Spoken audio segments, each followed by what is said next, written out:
Buenas noches y gracias por estar nuevamente con nosotros. El programa de hoy creo que va a estar bastante interesante porque vamos a irnos a dos vertientes. En la primera parte vamos a tocar un contexto internacional que lo habíamos comentado ayer, es la elección de Manuel López Obrador en México. ¿Por qué vamos a tocar algo de México? Por una cuestión muy simple. Es la primera vez que en México gana un presidente que se postula por la izquierda. Manuel López Obrador puede ser además el inicio de un movimiento pendular que se tira otra vez hacia la izquierda, y para poder analizar qué es lo que pasa voy a estar con Jorge Luis Ortiz del Centro de Estudios Liberales Mario Vargas Llosa. Y en la segunda parte voy a preguntarle a José Luis Vargas, sociólogo, periodista, si él nota si tenemos presidente, porque para muchos, incluido yo, pareciera que estuviéramos todavía en piloto automático, y la idea es pues analizar los 100 días del presidente Vizcarra, que realmente deja muchas incógnitas. Trataremos de ver qué es lo que está pasando. Soy Enrique Zavala y le recomiendo que ponga su teléfono en modo avión porque empezamos ya las entrevistas. Jorge Luis, bienvenido. ¿Qué tal? ¿Cómo estás, Enrique? Yo quería empezar esto viendo un pequeño video de un minuto con las primeras palabras de Manuel López Obrador después de conocer que ganó en primera vuelta con un porcentaje insospechado para algunos, para otros un porcentaje que realmente refleja lo que significa la desazón que hay en México por los anteriores gobernantes. Yo no sé si la producción tiene ya el video para poder verlo.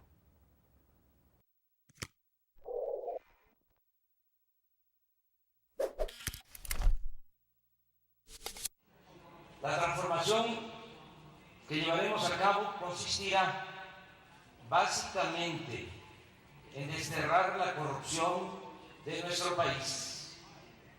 No tendremos problema en lograr este propósito porque el pueblo de México es heredero de grandes civilizaciones y por ello es inteligente, honrado y trabajador. Escucharemos a todos, atenderemos a todos, respetaremos a todos, pero daremos preferencia a los más humildes y a los olvidados. En especial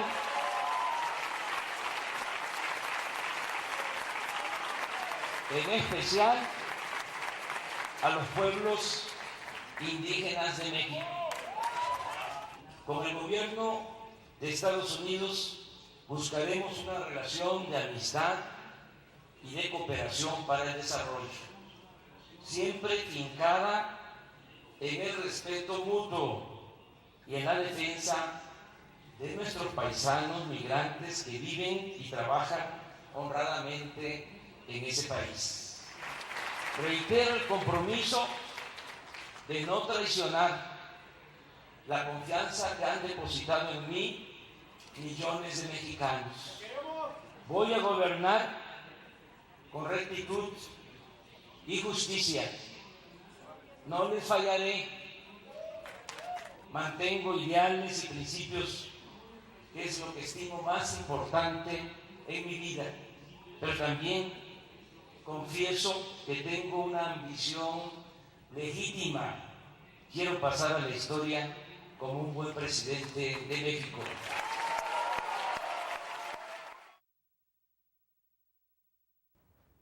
Bueno, este pequeño resumen lo pueden ver en nuestra página web, en nuestras redes sociales de Modo Avión.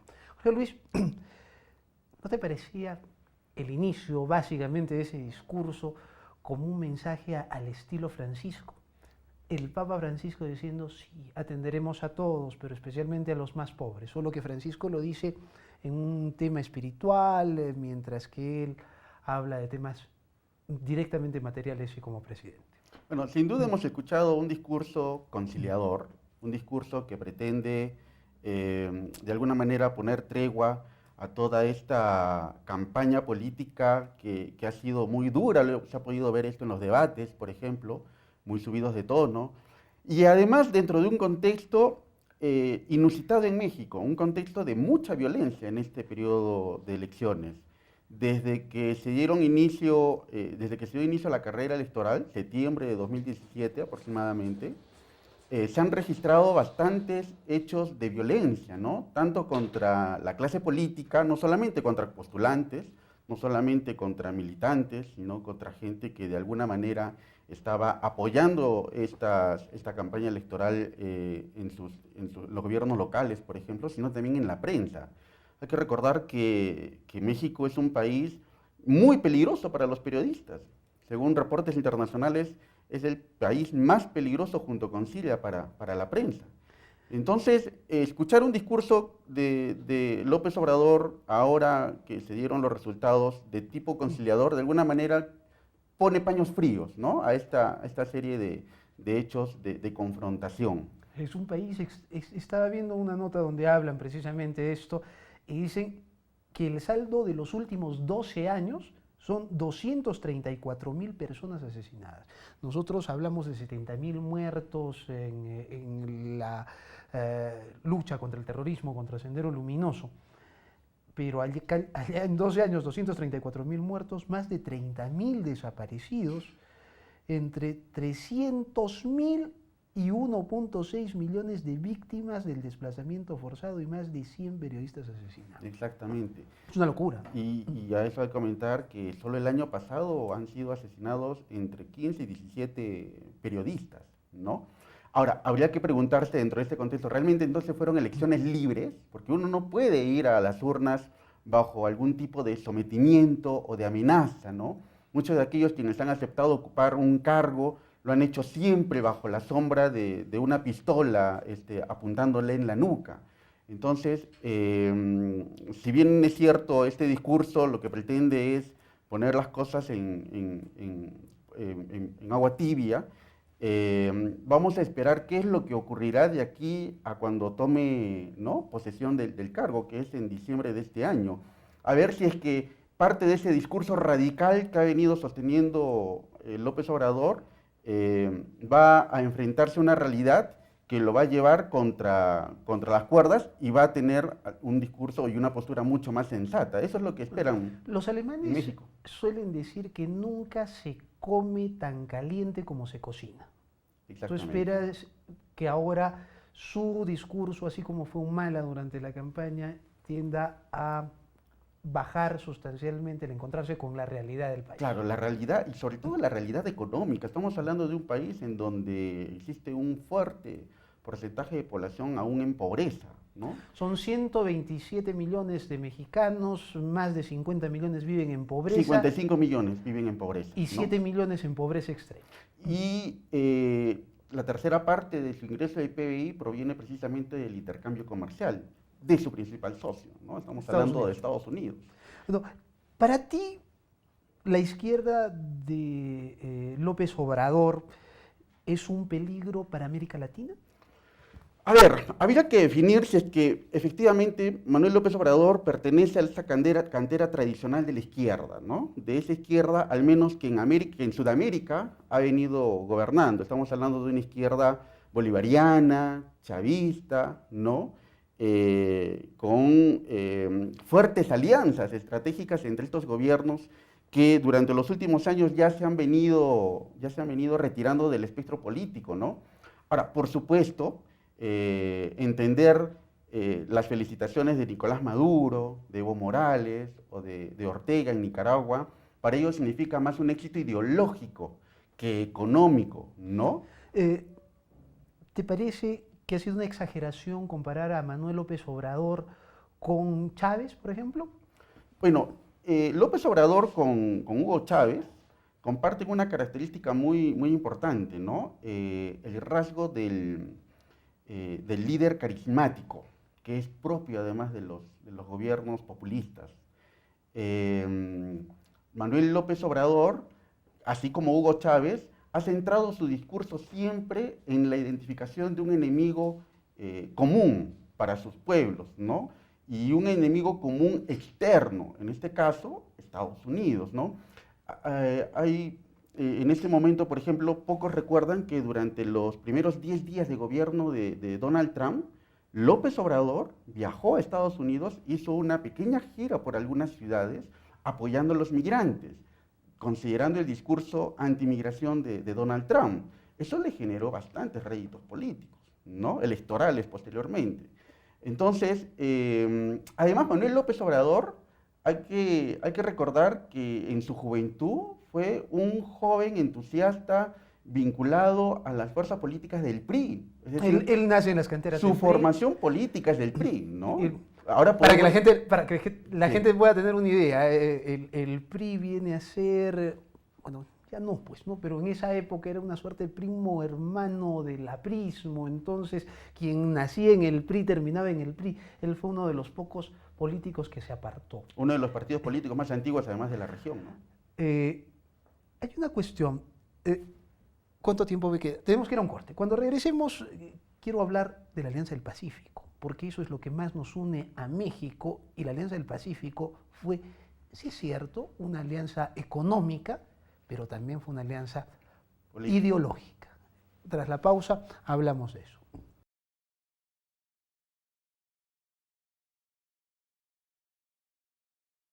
Estamos de regreso en el programa, sigo con Jorge Luis Ortiz, él es del Centro de Estudios Liberales Mario Vargas Llosa. Sí, estamos hablando de la elección de Manuel López Obrador en México. La izquierda llega a México por primera vez en su historia. Así es que esto genera muchos análisis. Yo quiero hablar del tema económico-ideológico. En el momento en que Chávez y el ALBA estaba en crecimiento y preocupaba esto sobre todo a los Estados Unidos, Alan García lanzó, impulsó como pudo esta Alianza del Pacífico, una alianza evidentemente ideológica. Chile, Perú, Colombia, México en el otro lado, pero el asunto era que generaban una barrera física que impedía que los países del ALBA fueran fronterizos. ¿Qué pasa ahora con la Alianza del Pacífico económicamente e ideológicamente teniendo a Manuel López Obrador como presidente? López Obrador ha sido poco claro en materia económica. Si bien quienes se han manifestado o han mostrado una postura económica han sido sus asesores, Manuel López Obrador se ha limitado a decir que, al igual que Donald Trump, que está de acuerdo con la revisión de los acuerdos de libre comercio, acuerdos en los que están también vinculados los países de la Alianza del Pacífico, pero que su programa político se centra en reducir la corrupción. Ahora, la Alianza del Pacífico, los países de la Alianza del Pacífico tienen como característica principal la apertura de sus mercados hacia inversiones privadas del extranjero, ¿no? Han reducido sus tasas arancelarias, sus barreras aduaneras, y han firmado en muchos casos más de 10, 15, 17 tratados comerciales, ¿no? Entonces, eso es lo que ha generado el ingreso y de alguna manera ha permitido crecimiento económico de cada una de estas regiones. Manuel López Obrador, porque la realidad lo va a poner contra las cuerdas, es muy probable que no se muestre renuente a revisar la Alianza del Pacífico, ¿no? Por los beneficios que implica para cada uno de estos países. Y además ha mostrado ya moderación en el tema del TLCAN, ¿no? Si antes se mostraba en contra, diciendo que esto le había generado muchos costos, sobre todo al empleo en México, hay que ser muy realistas. En México el TLCAN es mucho más popular, por ejemplo, que en Estados Unidos. Que en Estados Unidos. Hablando de Estados Unidos y México, lo mencionaste hace un rato, ahí parece que hay una figura que resulta bastante interesante. Hay dos presidentes nacionalistas. Trump critica los tratados de libre comercio, no precisamente porque no cree en el libre comercio, sino porque el discurso nacionalista le daba muchos réditos y le permitía ganar. Es lo que le permite todavía ser aplaudido cuando va a ceremonias en los Estados Unidos. Y en el otro lado, como tú lo has dicho, está Manuel López Obrador, que ante el discurso xenófobo de Trump fue hasta el otro lado de la frontera a defender a los mexicanos, y en su discurso que acabamos de escuchar ha dicho que va a defender a los mexicanos que trabajan honestamente en el otro lado de la frontera. ¿Qué pasa cuando dos nacionalistas, dos presidentes nacionalistas se juntan en América del Norte? Mira, hay temas en los que coinciden y hay temas en los que definitivamente su verbo los va a encontrar, ¿no? Y vamos a ver cómo reaccionan ante ellos. Los dos son populistas. Los dos son opinión. populistas, los dos son nacionalistas y los dos tienen ese espíritu caudillista, ¿no? Ahora, leí ahí algunos especialistas diciendo que Donald Trump ha sido el principal relacionista público de López Obrador, ¿no? Claro, ante el nacionalismo de Trump y su ataque xenófobo a México. Contribuyó. Claro, el que más salió a defender, el que más capitalizó fue Manuel López Obrador. Ante un silencio o una pusilanimidad de Peña Nieto. Entonces, eso es un espacio que aprovechó López Obrador. Pero, por ejemplo, claro, la estirpe nacionalista de estos ya presidentes, ¿no? De cada uno de sus países, por ejemplo, los une en el tema de encontrar siempre en el extranjero, en el país extranjero, un enemigo. A ver, Donald Trump está haciendo todo lo posible, legalmente hablando, para que las inversiones de su país no se vayan a México, considerando, por ejemplo, el costo de mano de obra, ¿no? Lo mismo ocurre con López Obrador. Por ejemplo, López Obrador es un ferviente opositor a la reforma energética que impulsó Peña Nieto, en donde la inversión privada se abría de hecho, ha dicho hacia que lo va a inversionistas revisar. internacionales. Ha dicho que lo va a revisar, ha dicho que no está a favor porque para él considera que es un saqueo no legal el que se está generando con la reforma energética. Entonces, allí hay coincidencias entre estos dos populistas. Hay una cuestión que creo que es más de fondo, menos coyuntural que las razones que hemos venido esgrimiendo. Manuel López Obrador no sería el actual presidente si es que desde los años 80 hasta ahora no hubiera fracasado los gobiernos neoliberales. Lo que está dejando es un accionar delictivo de las mafias de las drogas que se hace incontrolable para el Estado mexicano, muertes por doquier, hemos leído las cifras tremendas, terribles, 300.000 muertes, 230.000 muertes, 30.000 desaparecidos, unas cifras escalofriantes. Y además, como lo comentábamos, y tú me puntualizaste, 55 millones de mexicanos en la pobreza. ¿Qué pasa? Evidentemente, si en un país gobernado desde los 80, con políticas neoliberales, las cosas dan estos resultados, es, creo, legítimo que se busque una opción diferente. El gran problema de México, como de muchos países en América Latina, se puede dividir en dos, ¿no?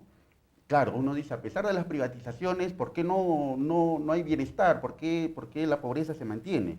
Bueno, claramente se ven dos aspectos, el tema de la corrupción, ¿sí?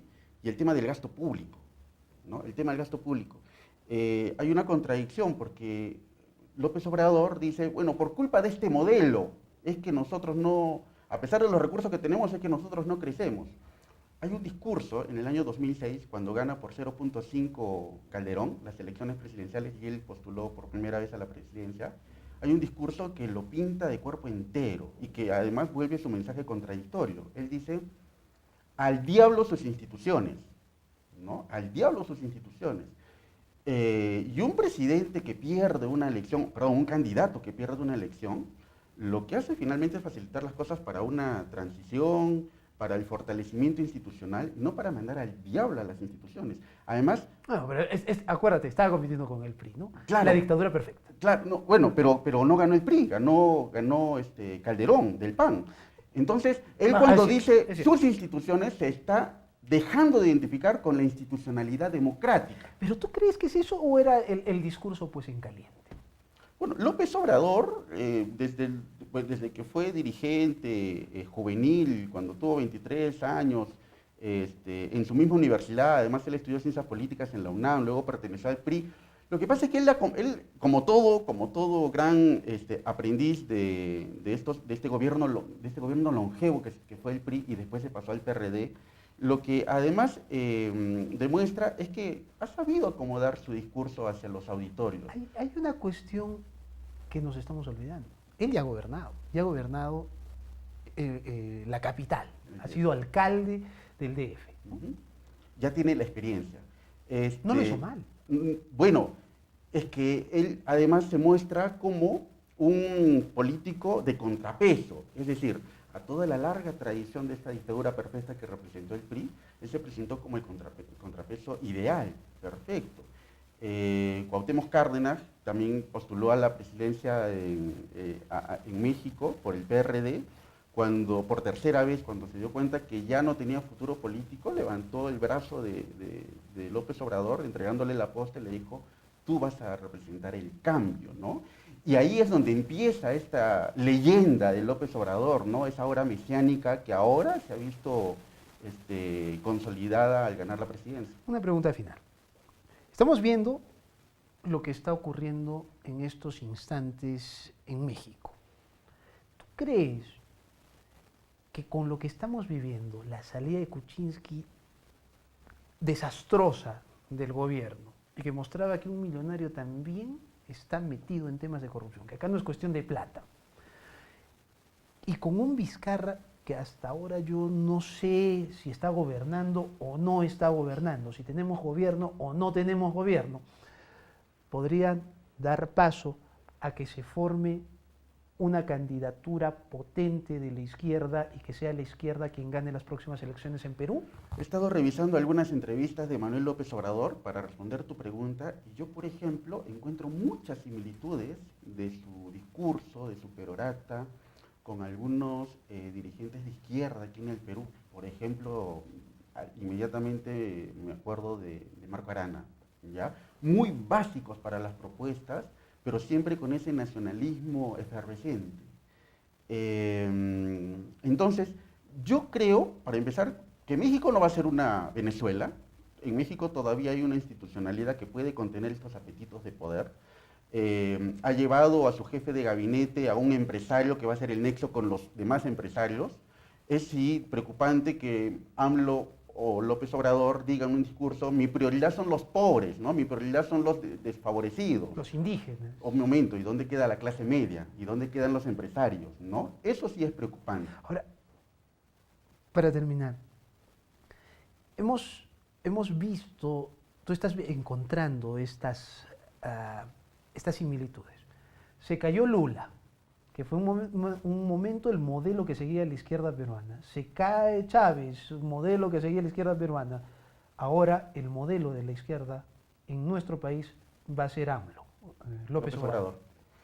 Hay una victoria pírrica, te diré. Es decir, estos gobiernos que están saliendo de la izquierda en América Latina, en Sudamérica y en Centroamérica, han encontrado en la victoria de AMLO una victoria ideológica nada más. Ya no hay una Unión Soviética que reparta recursos, no hay una Venezuela rica, ¿no?, en petróleo que pueda abastecer a una Cuba. Entonces, México está en una situación completamente diferente. Claro, ¿por qué representa una victoria ideológica para estos gobiernos de izquierda que están de salida? Porque ha ganado un gobierno, por primera vez, como lo dijiste, de izquierda en un país importante económicamente de América Latina y además vecino del monstruo, ¿no?, de Estados Unidos. Jorge Luis, te agradezco. Gracias, Enrique. Jorge Luis Ortiz, del Centro de Estudios Liberales Mario Vargas Llosa. Nos vamos a una pausa. Cuando regresemos voy a estar aquí con José Luis Vargas, sociólogo, periodista, y voy a tratar de averiguar con él si tenemos gobierno en el Perú, hacia dónde estamos caminando, o seguimos con el piloto automático. Tras la pausa, seguimos en Modo Avión.